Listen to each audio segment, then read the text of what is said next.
Assalamualaikum warahmatullahi wabarakatuh. Ya. Akhirnya aku dah sampai ke sini. Ke penghujung. Jauh jugalah aku punya ni, pakcik punya rumah. Kan? So aku dah sampai ke penghujung dan aku dah cakap sebenarnya aku nak buat background ni kan. Tak dapat. Ini dia penghujung punya, ada sawah padi. Okey. So sebelum tu sebelum aku nak masuk ke cerita tentang filem dan beberapa isu lah. Okay, sebenarnya semalam aku ada bawa member besar lah, mak aku. Bawa pusing-pusing kat sini sampailah ke Parit Raja Amin, kalau tak salah. Rumahnya Syuib. Dah sampai ke sana. Dan banyak juga pemandangan view-view yang cantik sawah padi. Ini semua gambar-gambar sawah padi yang ada dekat kampung aku ni. Wow. Aku tak pernah masuk sebelum ni. Masa kecil-kecil lah aku banyak meronda sampai ke hujung. Tapi aku dah lupa. So semalam bawa main besar, meronda keliling kampung. So sebenarnya cantik jugalah kat sini sebenarnya. Cantik. So okay, kita back to the topic. Aku nak cakap pasal Pendekar Awang. Okay, macam mana pendapat korang pasal Pendekar Awang? Disebabkan dah sebulan tayangan dia, so kita bolehlah nak cerita sedikit kan. Sebenarnya bagi akulah, pendapat akulah kan, dia sebabkan dia adalah satu produk dengan Mat Kilau. Jadi bila dah satu produk dengan Mat Kilau, so benchmark dia dah tinggi tau. Samsul dia dah letak benchmark dia sangat tinggi. Jadi satu benda dan satu perkara yang sangat mencabar untuk pengarah lain membuat filem yang satu produk dengan Mat Kilau ni. Pendekar Awang kan satu produk dengan Mat Kilau. So dia buat yang baru ni Pendekar Awang. Tetapi macam mana sekalipun orang akan kaitkan juga dengan Pendekar Awang, dengan Mat Kilau. So dekat sinilah timbulnya satu sedikit masalah sikit lah kan. Bila Samsul dah letak dia punya benchmark dia terlampau tinggi, jadi bila pengarah lain nak buat Pendekar Awang ni, at least sekurang-kurangnya dia kena satu level di atas, ataupun kalau bawah pun dia tak boleh jauh daripada Mat Kilau. So inilah dia yang terjadi pada Pendekar Awang. Aku nak cerita pasal detail pun aku taklah reti sangat. Aku ni bukan siapa-siapa. Tapi tengok daripada segi storyline dia pun agak longgar. Dan banyak jugalah shot-shot yang aku tengok yang tak perlu. Dan memang tak perlu pun sebab dia tak menggerakkan pun storyline. Contoh, aku bagi contoh macam shot berkuda dan dia ambil shot tu bawah kuda. Kuda tengah melompat dan dia ambil shot dekat bahagian bawah. Dia nak buat boleh, tapi cukup satu kali. Ni tak silap aku ada dua kali shot yang sama macam tu buat daripada bawah. So benda tu bagi aku tak perlu pun sebab dia hanya melambatkan storyline, melambatkan jalan cerita. Dia tak menggerakkan pun jalan cerita. So mungkin kat situlah yang mungkin kesilapan lah kan, yang boleh diperbaiki. Overall okey cerita dia, cuma agak dragging. Storyline dia agak dragging dan agak mendatar. Tapi harus diberi pujian lah sebab usaha diorang, pengarah dan juga pelakon untuk membuat yang terbaik. Sebab kita tahulah untuk buat satu filem epik yang banyak action, dia bukan perkara yang mudah kan. Dan pelakon, pengarah, effort dia gila babi. Dan aku tahu penat dia macam mana. Cuma itulah, sebabkan produk Penekawan ni adalah satu produk dengan Mak Kilau. Itulah dia masalah terbesar yang dihadapi oleh filem Penekawan ni. Kan? Dia at least kena capai macam mana benchmark Mak Kilau.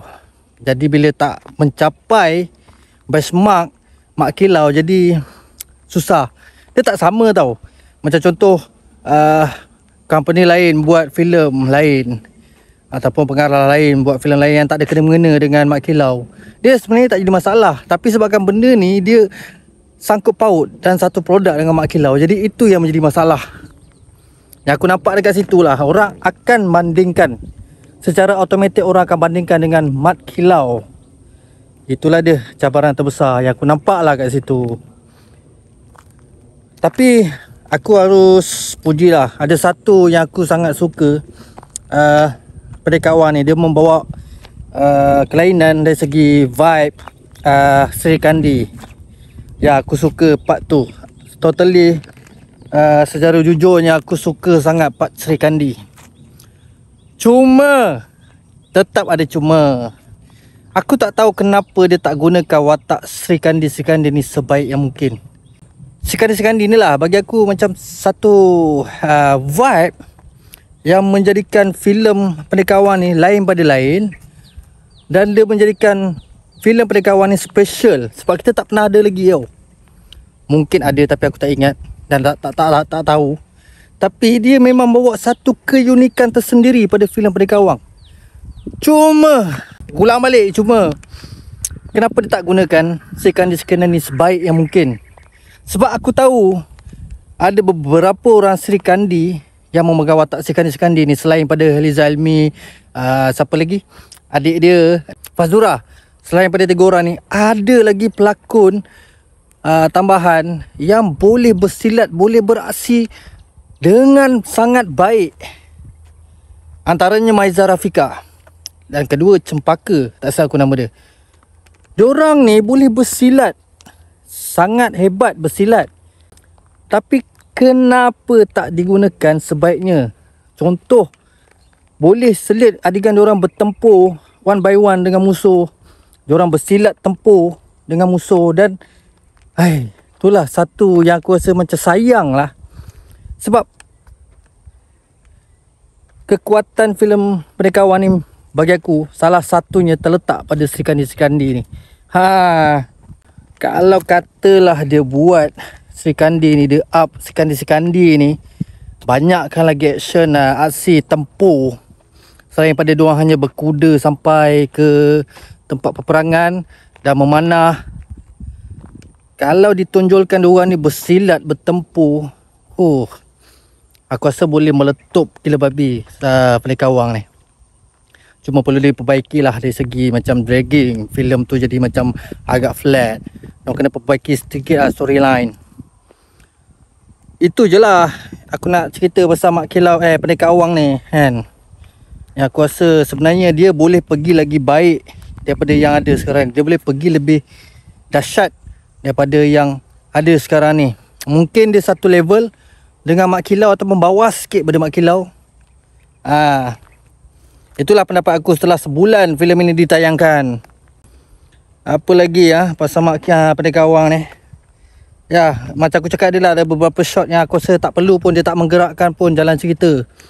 Macam aku bagi contoh kuda, dan aku seingat aku lah, Patamin dia calit lumpur dekat baju. Aku tak tahu apa dia punya, mungkin adalah maksud yang tersendiri kan, calit lumpur dekat baju. Tapi bagi aku dia macam tak membantu untuk mendapatkan scene tu best ke apa. Aku tak nampak kat situ lah. Kecuali dia calit lumpur dekat seluruh badan ke kan, untuk menaikkan semangat ke, bagi apa, menaikkan semangat ke, mungkin itu lebih dramatik. Tapi aku rasa macam situ tak perlu kot. Itu je lah aku rasa.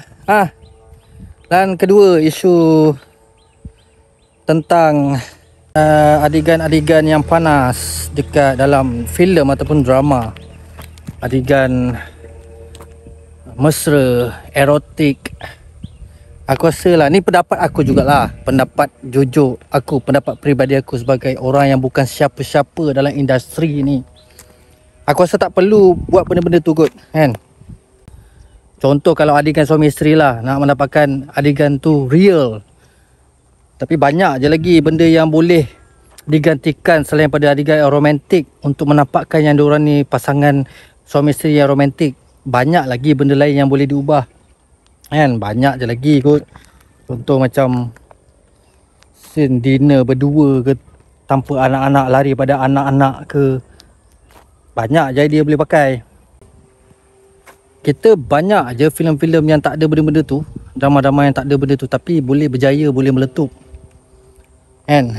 Sebab sebelum ni pun pernah adalah satu filem yang aku dan Bob pernah kritik. Bukanlah kritik keras pun, cuma cakap lah benda tu tak perlu, kan?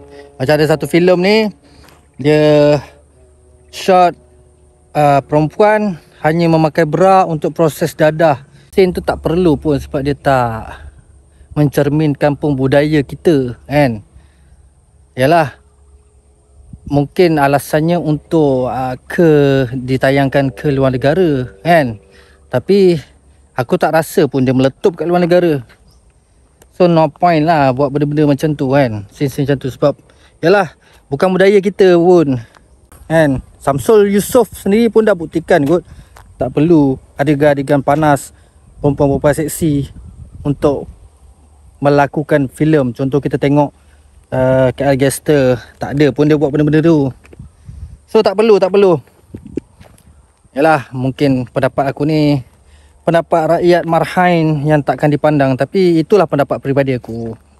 Adegan-adegan panas, adegan-adegan yang erotik, seksi-seksi, bagi aku tak perlu ada pun dalam drama ataupun filem Malaysia ni. Kita ada identiti kita sendiri, kita buatlah mengikut identiti kita sendiri yang kaya dengan adab.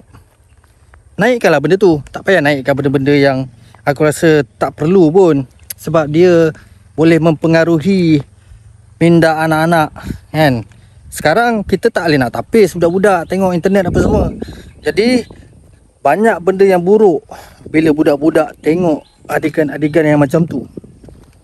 Ini just my 20 cent. Speaking dekat kampung, nak menampakkan aku orang bandar lah konon, kan? Okay, itu je lah.